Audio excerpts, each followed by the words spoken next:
The laughter still rings in my ears. We were at dinner, the table crowded, wine flowing. My father leaned back, his eyes on me like I was a stain. "So tell me," he sneered, "how does it feel being the most useless one here?" Forks paused. Heads turned. My mother smirked. My siblings chuckled. Then the laughter broke loose, sharp, ugly, filling every corner of the room. And me? I smiled, just a thin, calm smile. "How does it feel," I asked softly, "knowing this useless one won't be paying your bills anymore?" The room went silent. The smile faded from their faces. Because the moment those words left my mouth, they realized. You see, they thought they had me figured out, the black sheep, the quiet one, the disappointment. But what they never understood was that I was also the one keeping the lights on.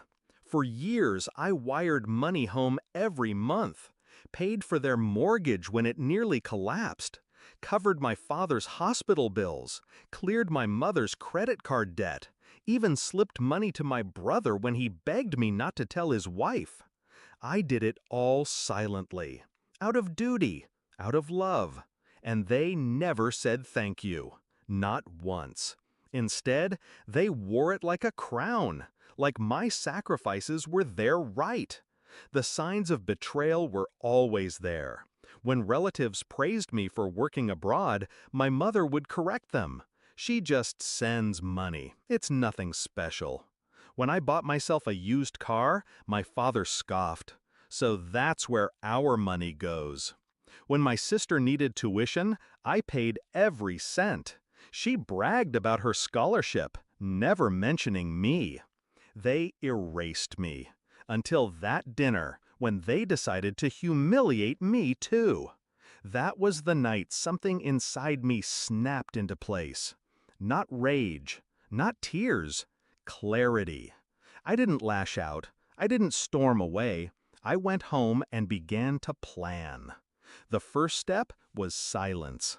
I kept sending money for 3 more months. Routine, predictable, so they wouldn't suspect a shift. Behind the scenes, I redirected every payment. My parents' mortgage moved out of my account. My father's medical insurance canceled, transferred to his name. Utilities shifted entirely to their bank. Then I withdrew, not just financially, emotionally. Calls unanswered. Messages replied to with one-word texts. No explanations, no fights, just distance. I remember the exact day the first call came. My mother's voice, sharp, urgent. "The electricity was cut off. Did you forget to send the money?" I didn't forget. I let the silence stretch before I answered. "No." I stopped. Her breath caught. "You what?" I stopped. "Why? You can't just—" "I can," I said, and I did. Then I hung up. One by one, the cracks spread. My brother called, desperate. His wife had discovered the loans. Without my quiet bailouts, his marriage began to rot. My father, proud and loud, now stood in lines at the bank, begging for extensions. My mother sold her jewelry, the same jewelry she once flaunted in my face. And me? I stayed silent, watched from a distance. They called me heartless, selfish, useless. But the truth was simple. I'd just stopped being their hostage. The climax came 6 months later, at another dinner. They invited me, pretending civility. I went. Not for reconciliation, no. I went to finish it. The room was darker this time, less laughter, more tension. My father looked thinner, my mother's smile brittle, my siblings avoided my eyes. Finally, my father said it. "You've abandoned us.